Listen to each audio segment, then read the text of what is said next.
Hi friends, welcome to my channel. இன்றைக்கி நம்ம இந்த வீடியோவில் என்ன பார்க்க போகிறோன்னா ஸ்டஃப்டு இடியாப்பம்.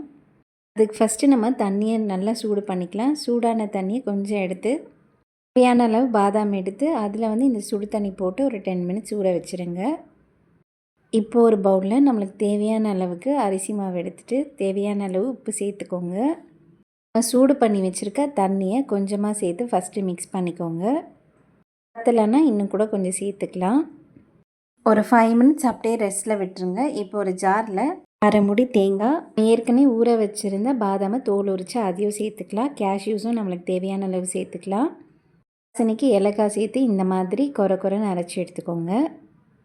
அடுத்தது கையில் கொஞ்சமாக நெய் சேர்த்துக்கோங்க. நெய் சேர்த்துட்டு இந்த மாவை நல்லா கையில் இந்த மாதிரி ரோல் பண்ணி எடுத்துக்கோங்க.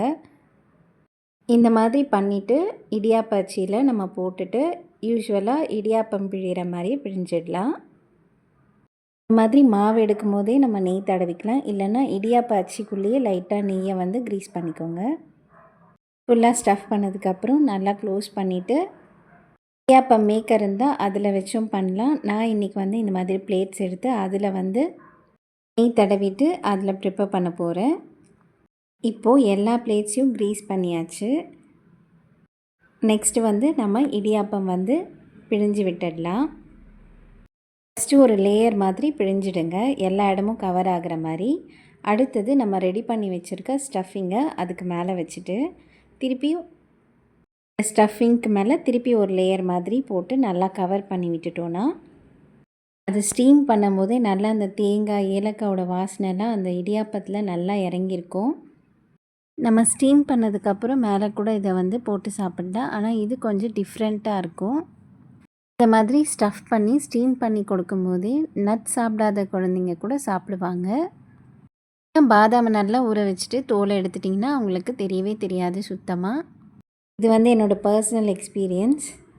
பையன் கேஷ்யூ பாதாம் சாப்பிட மாட்டாங்க, மற்றபடி பிஸ்தா இதெல்லாம் நல்லா சாப்பிட்றதுனால சரி இந்த மாதிரி ட்ரை பண்ணி கொடுக்கலாம் அப்படின்ட்டு ஒரு டெஸ்ட்டு தான் பண்ணி பார்த்தா அது ஒர்க் அவுட் ஆனதுனால தான் இந்த வீடியோ உங்களுக்கு போஸ்ட் பண்ணுறேன்.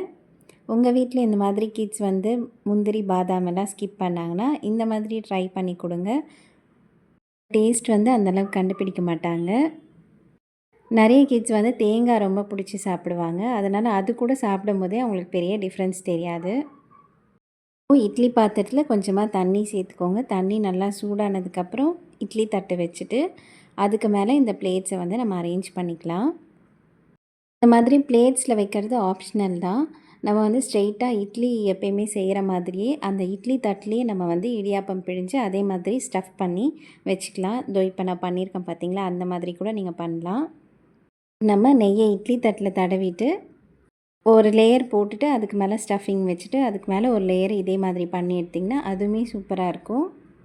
ஷேப் தான் கொஞ்சம் மாறுற மாதிரி இருக்கும், மற்றபடி இது கொஞ்சம் எடுத்து சாப்பிடவும் நல்லாயிருக்குன்றதுனால இந்த மாதிரி ட்ரை பண்ணேன். கொதிக்கிற தண்ணி இருக்கும்போதே இந்த பிளேட்ஸ் எல்லாம் வச்சு எடுத்திங்கன்னா ஒரு 10 மினிட்ஸ் போதும், நல்லா குக் ஆகிடும். இப்போ எல்லாத்தையும் இறக்கி வச்சுட்டு கொஞ்சம் சூடு ஆறதுக்குள்ளே இதுக்கு மேலே நம்ம நாட்டு சர்க்கரையை சேர்த்துக்கலாம். ஒயிட் சுகரை சேர்த்துக்கலாம், ஆனால் நாட்டு சர்க்கரை வச்சு சாப்பிடும்போதே ரொம்ப டேஸ்ட்டாக இருக்கும். இந்த மாதிரி லாஸ்ட்டாக நாட்டு சர்க்கரையை ஸ்ப்ரிங்கிள் பண்ணி விட்டுக்கோங்க. உங்களுக்கு எவ்வளோ தேவையோ அந்த அளவுக்கு பண்ணிக்கலாம். இல்லை வெறும்னே சாப்பிட்ணுன்னா கூட சாப்பிட்டுக்கலாம். ஒயிட் சுகர் கூட வச்சு சாப்பிட்றதோட நாட்டு சர்க்கரை கூட வச்சு சாப்பிடும்போதே டேஸ்ட்டு நல்லாயிருக்கும். ரொம்பவே ஃப்ளேவர்ஃபுல்லாக இருக்கும். அதே மாதிரி டேஸ்ட் வைஸும் சூப்பராக இருக்கும். கண்டிப்பாக ட்ரை பண்ணி பாருங்கள்.